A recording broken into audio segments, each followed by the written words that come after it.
बाल बड़े हो चुके हैं, काफी बड़े हो चुके हैं, दाढ़ी काफी बड़ी हो चुकी है, वाइट भी हो चुकी है। इतने बिजी थे इस अरसे में 9 मई के बाद कि आपको बाल काटने की और शेव करने की का टाइम नहीं मिला। ये क्या वजह थी? नहीं, बिजी नहीं थे। नाई के पास जा नहीं सकते थे। अगर वहां जाते तो वहां से उठा लिए जाते। तो कहाँ कहाँ रह रहे थे, जरा आप बीती बताना पसंद करेंगे आप? बता दिया तो अगली बार कहाँ रहूंगा।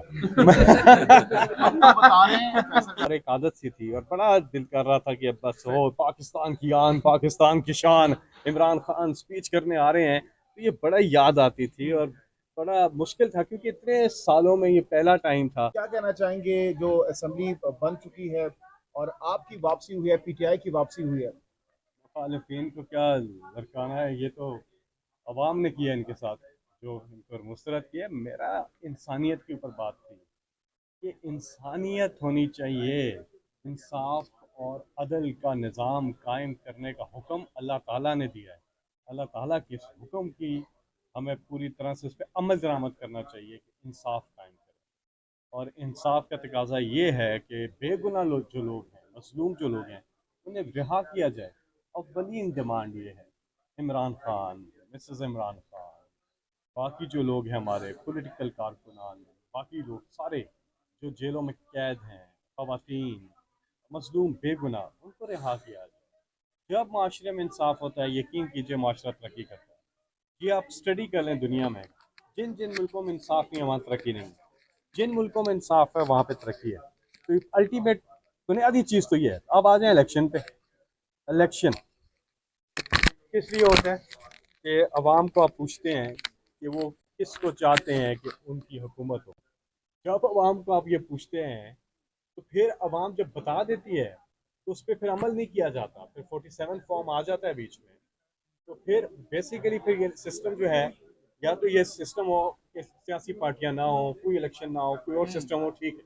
जब ये सिस्टम है तो फिर जो अवाम चाहते हैं, याद रखें, अवाम में और क़यादत में अगर एतमाद लीग का रिश्ता नहीं होगा तो पाकिस्तान तरक्की नहीं कर सकता। ट्रस्ट डेफिसिट सबसे बड़ा डेफिसिट होता है जिसे ख़त्म करना होता है। फिर बाकी डेफिसिट ख़त्म होते हैं, fiscal deficit, current account deficit, ये तब ख़त्म होते हैं जब ट्रस्ट डेफिसिट ख़त्म हो। ट्रस्ट डेफिसिट तब ख़त्म होता है जब जिसको वोट दिया वो आए और करे, फिर ट्रस्ट अच्छा। डेफिसिट ख़त्म होता है। उसके लिए एक नादर मौका पाकिस्तान के पास, जो पाकिस्तान के 70% जो नौजवान हैं, 40 साल से कम उम्र के, जिनमें आप भी हैं, नहीं आप नहीं, 40 साल से कम उम्र के जो नौजवान है, आप भी नहीं, वो इतनी बड़ी पोटेंशियल है पाकिस्तान की, इतनी बड़ी पोटेंशियल है कि आप एक सेक्टर उठा लें आईटी का, उसमें हम $3 बिलियन को मुश्किल से टच करते हैं। ये अच्छा। $100 बिलियन प्लस पे हमसाया मुल्क गया हुआ है। हम भी जा सकते हैं। सिर्फ ये है कि क़यादत और अवाम के बीच में 45 के रिजल्ट जारी होंगे तो वो एतमाद वाली हुकूमत जिस पे एतमाद किया गया है ठीक है। वो आएगी जी। फैसल फैसल जावेद खान साहब, बाल बड़े हो चुके हैं, काफी बड़े हो चुके हैं, दाढ़ी काफी बड़ी हो चुकी है, वाइट भी हो चुकी है। इतने बिजी थे इस अरसे में 9 मई के बाद कि आपको बाल काटने की और शेव करने की का टाइम नहीं मिला। ये क्या वजह थी? नहीं, बिजी नहीं थे। नाई के पास जा नहीं सकते थे। अगर वहां जाते तो वहां से उठा लिए जाते। तो कहाँ कहाँ रह रहे थे, जरा आप बीती बताना पसंद करेंगे आप? बता दिया तो अगली बार कहाँ रहूंगा।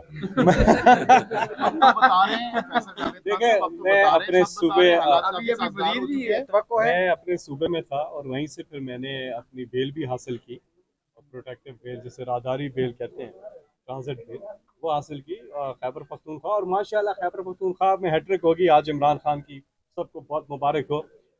ये होता नहीं है, आपको पता है केपी में। इस दौरान लेकिन जगह बदलते रहे या फिर एक ही स्पेसिफिक जगह पर ये तमाम अरसा आपने गुजारा? मैं मैं थोड़ा सा एक ही जगह पे ज्यादा टाइम गुजारा मैंने, हाँ। अच्छा, तो पहाड़ी पहाड़ी में गुजारते थे या फिर घर नहीं में नहीं, भी? इतना भी कोई पहाड़ी पे गुजारते थे, वो तो पहाड़ी पे नहीं गुजारे थे। लेकिन बहुत खूबसूरत इलाके हैं हमारे खैबर पख्तूनख्वा के। तस्वीर आपकी मुराद साहब के साथ वो वो फेक है। फेक थी। हाँ, वो अच्छा, फेक है, वो दूसरा तो बताइएगा। देखते ही पता चल जाता है। ठीक है, दूसरा बताइएगा कि इस इलेक्शन में वो फैसल जावेद की उसमें गरजती दाढ़ी हुई उन्होंने है। सबकी दाढ़ियां लगा दी थी। अच्छा, इस उस्मान पाक की एक पुरानी तस्वीर थी। अच्छा, किससे राब्ते में इस दौरान किस राब्ता होता था आपका? राब्ता जी, किससे होता था? आपका मैसेज नहीं आया बस। अच्छा, ये बताएं आपका कि इस नंबर इलेक्शन में फैसल जावेद की नहीं, नंबर गरजती ऑन हुई था। आवाज़ बड़े जलसे में इमरान खान के साथ नहीं थी, फैसल जावेद रूपोश थे और इलेक्शन हो गया, कैसे फील किया? देखिए, मैं आपको बताऊं, 2002 की जो इलेक्शन कैंपेन थी, मैं खान साहब के साथ था। 2002 की बात कर रहा हूँ मैं। फिर 2008 में हमने बाइकआउट किया था। 2013 की इलेक्शन कैंपेन में हमने बहुत ज़बरदस्त जलसे किए थे खान साहब के साथ, जिसमें वो गिर भी गए थे खान साहब, आपको याद होगा, 7 मई को। और फिर हमने 2018 में आखिरी 10 दिन में 60 जलसे किए हैं, 10-15 दिनों में 60 जलसे किए थे। और इस बार खान साहब जेल में, और जलसों में बहुत ज़्यादा जो कमी महसूस की, लेकिन फिर डिजिटल भी किए और इमरान खान साहब की स्पीचेस भी चलाई। लेकिन ये है कि बहुत ज़्यादा मिस किया, क्योंकि मैं आपको बता रहा हूँ, सफ़र पुराना है और एक आदत सी थी, और बड़ा दिल कर रहा था कि अब बस हो, पाकिस्तान की आन, पाकिस्तान की शान, इमरान खान स्पीच करने आ रहे हैं, तो ये बड़ा याद आती थी और बड़ा मुश्किल था, क्योंकि इतने सालों में ये पहला टाइम था कि हम इलेक्शन कैंपेन में नहीं हैं। और ये बड़ा मिस किया उनको, लेकिन बाकी साथी जो कर सकते थे उन्होंने बहुत कमाल कैंपेन।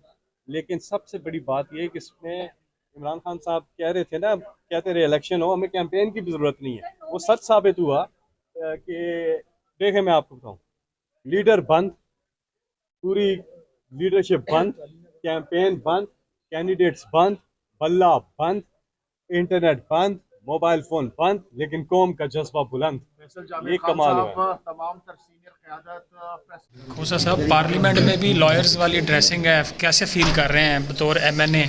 अदालतों में भी यही ड्रेसिंग करके जाते हैं, तो वहाँ क्या फीलिंग्स होती हैं? हमारे लिए वहाँ भी एक अपना इंसाफ के मुतलाशी होते हैं। यहाँ भी हम अपने लिए नहीं, आम क्लाइंट के लिए नहीं, पाकिस्तान की आवाम के लिए इंसाफ के मुतलाशी है। देखें।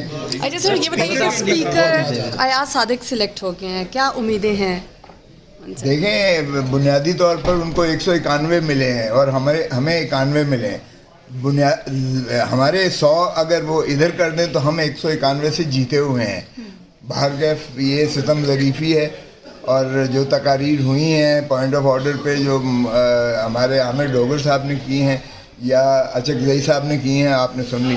उन्होंने यही कहा है कि ये पार्लियामान को ये फ़ैसला करना पड़ेगा कि क्या इक़्तिदार आला अवाम के इन ऐवानों के हाथ में है या किसी और ने इस मुल्क की बागडोर संभाली हुई और इंतज़ाम आला उन्हीं के हाथ में।